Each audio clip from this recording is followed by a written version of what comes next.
Marot ka mo da! Isda nga marot, nagdagsa man sa siyudad sa Cadiz. Halos makita nga ginabaligya ang isda ngayon sa mga merkadong publiko.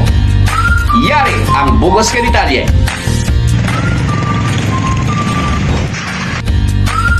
Nagdagsa man ang mga preska nga isda nga marot sa Cadiz. Sinigid lang nga aga, Abril 15, Miyerkules nga adlaw.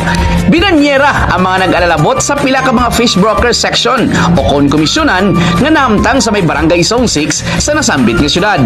Sa pagpangusisa sang K5 News FM Northern Negros, ang mga preska nga marot nagalin pa sa banwa sang hinubaan.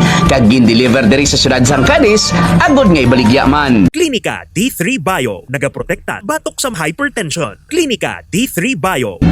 Kadamo sa mga nagbakal nga mga reseller kag manugpanting. Rason nga kalabanan nga ginabaligya karon sa mga merkado publiko, fish market, tapangko, kag pati nang nagalibod, lunsay mga isda nga marot. Marot ang tawag sini nga isda sa Kabisayaan, pati na sa Hiligaynon. Samtang galunggong naman kung tawgon sa Tagalog.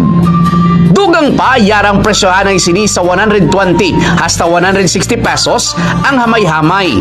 Samtang ang dulo-dalag ko, yara sa 160 hasta 200 pesos ang baklanay.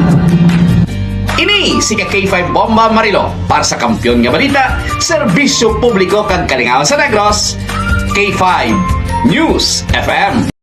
Likawan ang masakit, papakuro ng immune system, mag Mighty C.